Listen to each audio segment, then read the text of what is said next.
Hello, everybody. Dr. Steph here.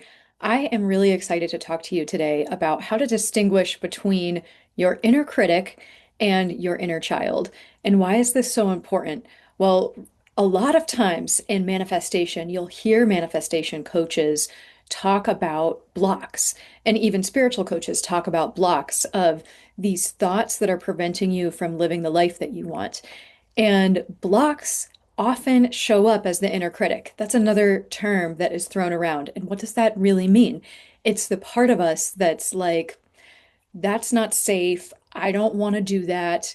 That is going to embarrass me. That's going to put me in a really bad situation. And yet, there's also our inner voice or even our inner child that may alert us of danger and that may show up in our intuition as this is not a direction that I want to go. This is not a person that I want to engage with. And from a very abstract level, if we're going through the motions of our life, then these two voices and forces feel very similar. So then getting into any sorts of manifestation or any sorts of changing your life, any directions, any actions that you're taking on, I'm hearing that I can live the life of my dreams. I'm hearing on Instagram. I'm seeing little clips that what I need to do is focus on what I want and release the blocks around what I don't want. And the blocks then can be a blanketed term to include both these inner critic types of voices that keep us safe, that keep us in the comfort zone, but then can also lump in this intuitive, almost like I would sometimes say hurt inner child that is alerting us to something in the environment that actually isn't a good fit, even if it still makes sense for us to move forward. And I want to give you two examples in my own life of how I have really been thinking about this and wanting to be able to communicate what differences I have found, because I know that there's a difference. And just this last week, I have really decided let me focus in my meditations on what this difference actually is for myself. And I came up, I was surprised by what emerged. And so I wanted to share that with you. And I also wanted to give a shout out to Illuminating Joy, who is a very successful manifestation coach that has some incredible YouTube videos that clarified a lot for me. And the spark of this idea came from watching one of her YouTube videos on your past, not predicting your future manifestations, or put even better, what stuck out to me was her saying, your past and even your current circumstances don't have to keep you from what you want, even if you don't like your past and even if you don't like your current circumstances. And I loved that. I loved that. And it just took me down this path. So that is somewhat related, but really what I want to talk about is these two other pieces. And I more wanted to give a shout out to her for the inspiration and impetus to this video of distinguishing these two things. And I also want to give you a personal example of how this has come up. So I have I have realized that my heart's work has a lot to do with waking up to our inner power. And I am not the only one. There is a whole movement happening. There are a lot of people really resonating with the term Lightworker and people that have different background experiences that they're bringing so that we can be even more successful collectively in helping each other remember our inner power and our inner light so that we can enjoy our life experience here and so that we can pass on that enjoyment to other people and that goodness to other people and that love to other people because the truth is all about love.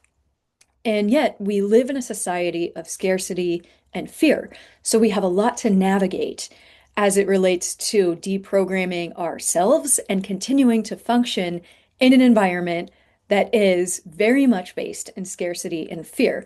And not that there's anything wrong with that, but just that that's not the truth. So why continue operating in scarcity and fear when that's not the truth, right? It's not just the way it is. It is the way it is, but it's not how it has to be. It's not that profound things have to happen to change reality. It's just what we've agreed on. So if you're here, then I am confident that you are open to the idea of changing your own life. And so we are going on that assumption together. Okay. So let's talk about the differences between these two things. And I'll share my visuals with you to see if they're helpful for you. And I want to share that as I have been getting closer to claiming for myself what my dream life is, I am getting more of that internal resistance and external resistance. And this is really good for being able to explore it and share it with you.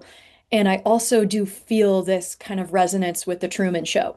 So if you have watched the Truman Show, spoiler alert if you haven't watched it. And if you have, you'll remember at the end that Jim Carrey knows that there is a real world out there and that he is stuck in some sort of matrix where he's being watched. And the closer that he gets to that realization, the more resistance he gets from the external world, including just mad rainstorms, hailstorms, just everything thrown at him to prevent him from going to that moment of turning the light switch on. And I perceive the people who wrote that movie and that film to have really studied manifestation. And Jim Carrey, I don't know where he was at that particular moment, but he definitely now is a student of manifestation. In fact, he must have very much already been on that train. So knowing his history and knowing where he stands with manifestation and the feelings of the movie, there are a lot of lessons there that can be this is what it might feel like for you internally as you step towards your dream life, where you're getting more of this resistance. So let's sort out what to do about the resistance. That's the whole purpose of this video. Okay. So inner critic resistance. These are these are what I will call tyrants who perceive themselves to be heroes, okay? And this is at least how I feel internally when I try to come into contact with beliefs. So they are more hidden, okay? The inner critic types of resistance voices are a little bit more subtle, and they're the things that you might not be able to name right away, but it's just like you get this feeling of like, I don't want to do that, I can't do that, I'm scared, I'm not ready. And there's a really strong energy of no, but of also like fight or flight, like you can feel it like that. It's fight, flight, freeze all the time. And the the rationale for like why do you fight, flight, freeze doesn't exist because it's all about keeping you safe. So when you want to expand, what do you do about the fight, flight, freeze that doesn't think in words? And when I went in to meditate with these, I was very surprised to perceive these flight, these fight, flight, freeze messages to almost live in my awareness as like what feel like brambles that that are almost like have this pinball action, brambles of not wanting to be caught. There are a lot of them, but they don't want to be caught because they perceive themselves to be achieving a sacred mission of keeping me safe. And as I would just relax into it and one of them might open and reveal itself, there were some wild thoughts in there. Thoughts like, don't do that. You're going to embarrass yourself. Don't do that. Everyone will see that you don't have enough training.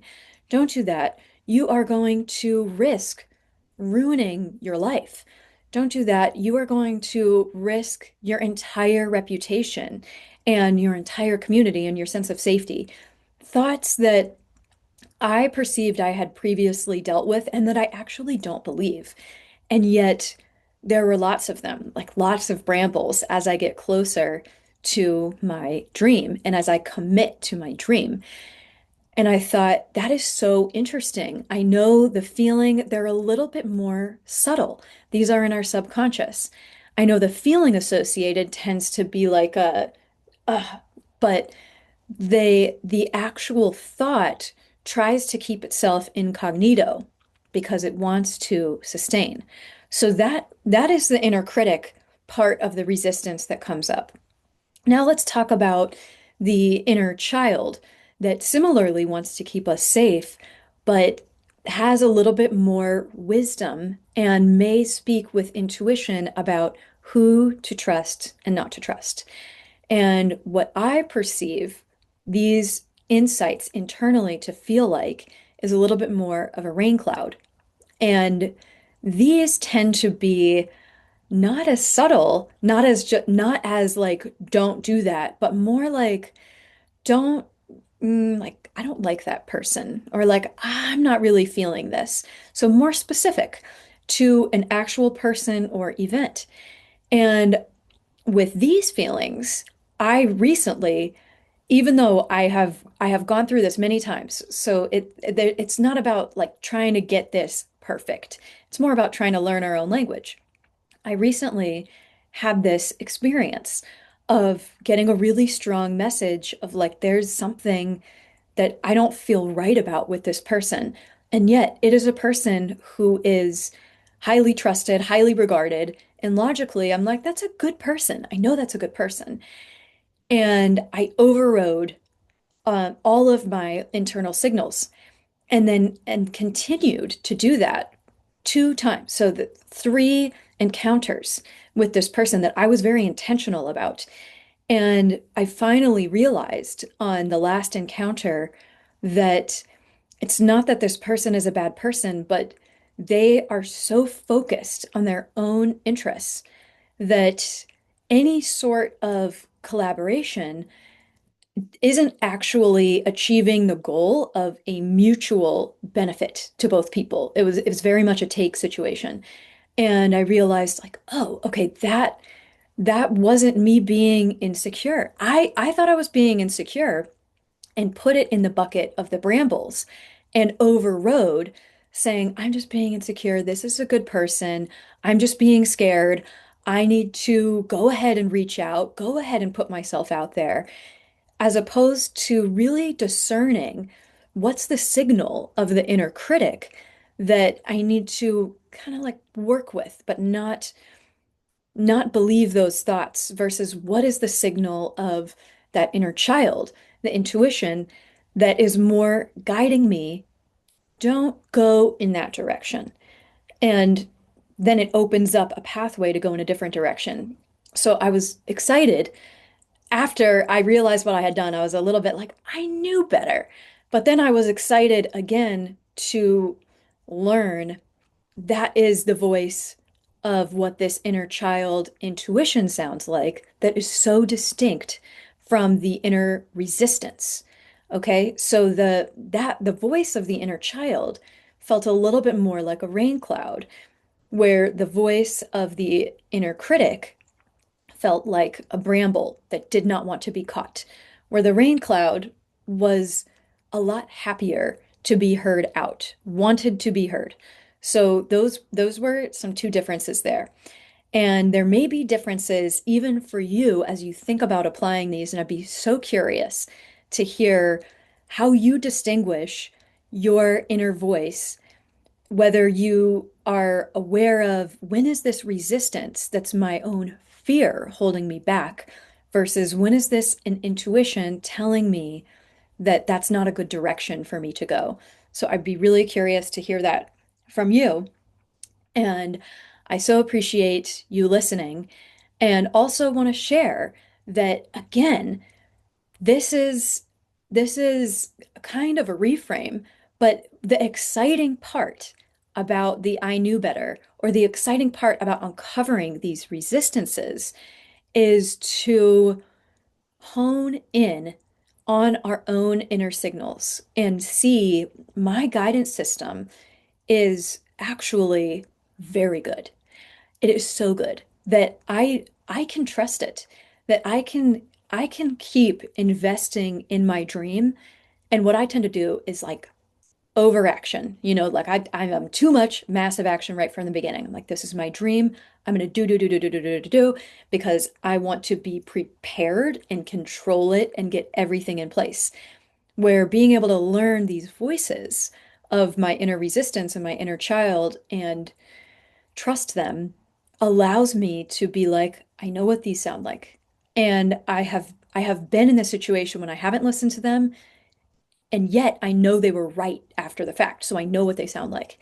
And I can trust myself to keep moving forward in the direction of my dreams, knowing that my inner guidance system will be intact and allow me to keep learning and growing with it.